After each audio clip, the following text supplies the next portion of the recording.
title? I'm James Daly, Member of Parliament for Bury North. Perfect. Suppose if we just start special educational needs, what is the picture here in Bury? I'm an eternal optimist, and I look and say there's been some real improvements going on. We had a report from Ofsted relatively recently which didn't paint our services in the best possible light, but we are making steps in the right direction. We've got to all, as local politicians, contribute to that debate as to how we put services in place to make sure not only that we're delivering the best service, but we've got to get above that, that we've got to ensure that it's a transformational service that's giving SEND kids the same opportunities to thrive and succeed as others in the school system. Because speaking to parents from not just Bury, all across the Northwest, it just seems like it's such a bureaucratic process at the minute to get any kind of help. Yeah, I have personal experience through my own son, and it's a challenge for all parents. Statements, ECH plans, all these things tend to take longer than they should. And the big question as well is, when we've actually got these plans in place, this support, what is it actually doing to help and assist? Is it the best way of delivering the service to help young kids have the best possible sort of life? Everything that should motivate a politician should come from, when a kid is born, what can we do as politicians to ensure that they can thrive and succeed? One of the things that the pandemic has shown is that children with special educational needs are now, between the ages of 0 and 5, about 18 months behind others within the mainstream school system. Completely unacceptable. And the evidence would tend to suggest that that disadvantage, if I could put it that way, is going to last throughout the school years. So we have to do something pretty dramatic now, because of what's happened in the pandemic, to bring services and tailor those services to the individual needs of each child. So cut out the delays, invest more money, bricks and mortar and people, to support children and their families, because it's a really, the challenge is for everybody, but we're all united in wanting to make sure that the individual has the best possible chance to be happy and to have the future they want to have. As a parent, how frustrating can it be trying to work your way through all that? The delays are frustrating. You sometimes you're faced with things that you've got your perfect little child there, and nothing in the world can.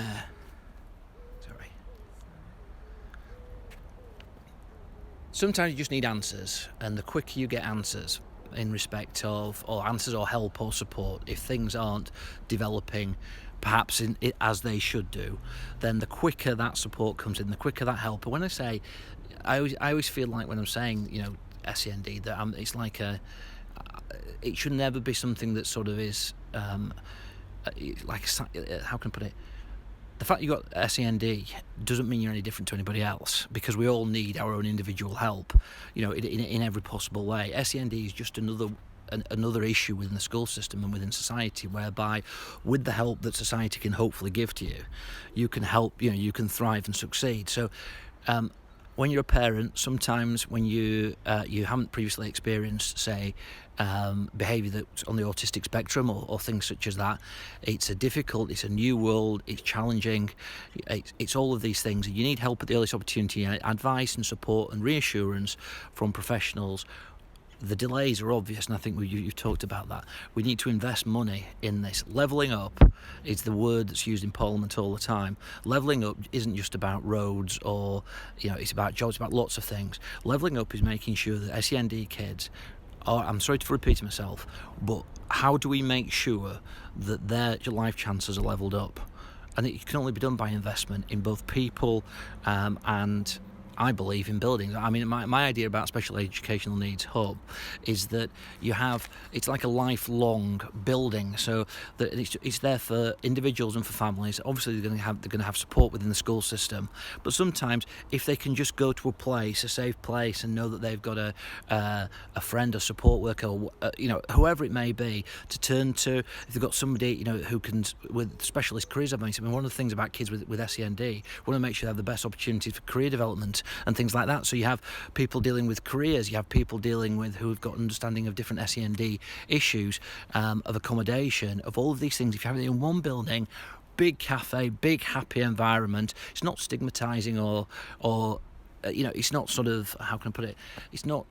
It's just, I view this as just a way to help and for us all to be involved in this, in society together, to get the best possible outcomes. And it's the outcomes for SEND kids at the moment, not all, most have fantastic, brilliant, success, fulfilling lives, but sometimes within the job market in particular, there are challenges there. So it's a lifelong learning experience, lifelong developmental, especially when it's autistic spectrum disorders. And so we've got to have, the state has got to be there for you all times, but you can't have the state there for you with a 6-month waiting list. You've got to have the state there for you. We can go knock on a door or pick up a telephone and somebody will speak to you straight away. What is the point in having to make an appointment and wait weeks and weeks and weeks for that? And that's what I want to cut out of it. And it's not just for SEND, it's for all sorts of other things where we're looking to improve services on the ground, have bricks and mortar, take advantage of areas. Look where we are now. We're in a park in Bury at this moment in time. We've got beautiful, brilliant buildings which can be used for all sorts of different purposes. And we don't think like that. We don't think out of the box. We don't think that of a rounded service for SEND kids. And I think when you bring in the charitable sector, the voluntary sector, and all of those to work with the state and to work with schools, you've got a really powerful package. But we've got to focus on this. In Bury, we've had about £1 million worth of funding over the last 3 years. I don't think that's enough funding. I would like more funding on that, but I would also like that funding to be more targeted and supporting young kids in a better way that I see at this moment in time. And that's not criticism. People are doing the very, very best in the system, and I'm so grateful to everybody who's involved in supporting SEND kids. But there's a lot more we can do. Because 2014, the statement comes to an end, the HCP comes in place, and a lot of people have said the idea behind it of a more holistic approach, great. Yeah. Can't argue with that, but in reality, it's just falling down still. Well, I think we've got an SEND review at the moment, haven't we? Which hasn't reported yet, and I agree with what you're saying.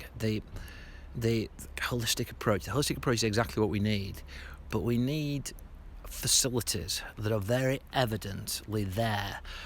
In Bury, we hopefully going to have a free school for which is going to assist in terms of provision for SEND kids, and it's these innovative ways of delivering the actual service and support that is needed on a day-to-day basis, which is that if you're on the whatever your challenge in life, as I say, you need help and support there when you need it. You don't need it in 3 weeks' time or 4 weeks' time.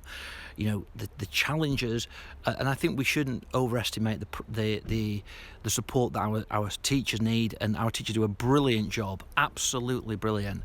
And I fully support SEND kids, and they should be, in my view, in the mainstream environment. It's not for all kids, and there's other options for that. But we need to be able to support our teachers and our support staff to ensure that if kids just need that little bit of support, if they need to come out of the school environment for a short period of time. So all of these things, which I know are within EHC plans and people doing great things, I just feel that people like me should be jumping up and down, shouting and saying that this is, if not number one priority, because there's lots of priorities, in the world at the moment. But, some poor little kids have not been given the opportunities that they should have over many, many years. And it's not an indictment, it's just a statement of fact. And we have to find different ways of trying to deliver this. And again, it involves investment. And a lot of that involves listening to parents involved, saying this is what we think would work. But that's exactly the reason why I was saying that the support package, the support building that I see is obviously for the kids, the people, it's lifelong, so it's adults affected by this, but it's also for the families to be there, a support system for the families. But you learn, when you go into politics, you don't learn from, there's lots of people who call themselves experts, and there's lots of people who write reports and do all sorts of things. If you go into a hospital, you tend to learn from, the receptionist or the person on the shop floor or the nurse or anything else like that, not the chief executive, great though that they are, and parents are they're dealing with these issues every day. We have to learn from parents. We have to amend and vary the holistic approach that each child has on the basis of the parents' input. And if you have that well-resourced service in a building somewhere that parents can turn to with a friendly face. They know they're never going to get turned away. There'll be a cup of tea and the support and the facilities and everything else. I mean, it was lots of these things are happening. So I hope I'm not painting too much of a negative picture, because I think a lot of brilliant work is happening. But me and Lewis went to a riding school in Bury before the pandemic struck, and one of the amazing things about that was that kids on the autistic spectrum, the positive impact on their development of going to a riding school, of being able to ride, of having that supportive atmosphere. So not only do I see this as support for education, medical, a clinical facility, a developmental facility, a careers facility. It's also to open up opportunities and different things that perhaps aren't always evident. We've got brilliant outdoor centres. We're here where we are now. If we can build those links to make sure the SEND kids have got the opportunity to do everything, have got to participate in every part of life, I'm hoping that holistic, enriching approach will do it. And when you think about the amount of money that we've been spending on services and other things, I mean, at this moment in time, I'm not going to criticise Bury Council, but they've got £70 million in reserves, so we've got, which is fine.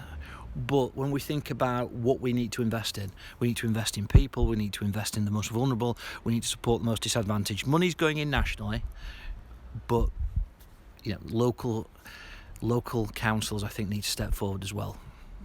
And because funding does come up time and time Absolutely, again. There should be more funding. There's no easy. I can't stand here in front of you and say that we need this certain amount of funding. We just need more funding, and we need the funding follows the ideas. I think the funding hopefully follows the way of delivering a service in a different way. So if we in Bury say that in this lifelong SEND hub, we've worked out that we need to employ hypothetically 10 people. This, that and the other, then you have a cost, and what you're getting bang for your buck in respect of that. There's no point having this debate in the sort of generalised, just give us more money, because if the service isn't working now, you only give more money to improve it. And so there's got to be a plan in terms of improving it. And as I say, much of the work is fantastic. Lots of committed professionals supporting SEND kids, and certainly within Bury North, had some issues in terms of the recent Ofsted report, but things are going forward. But we need those innovative ideas. We need to change outcomes. We need, hopefully, politicians who, can play a role in bringing change about, rather than just pontificating as per normal. Are you hopeful for the hub? Well, I think this is I think I was talking to Bury Council about this at the start when I was elected. And the pandemic has really, genuinely has put challenges in terms of some of the plans that we're going to do. So I think because it's such a good idea, I think because we're all united in wanting to find, to support SEND kids, I think this is the start of a journey. And I think that by the time I am not an MP, I hope that journey we will be stood outside a building which says SEND hub outside of it, and it will positively impact people's lives. Is there anything else you would like to add? Thank you. Is that all right? Excellent. Yes, thank you. What will that be? If you use any of it,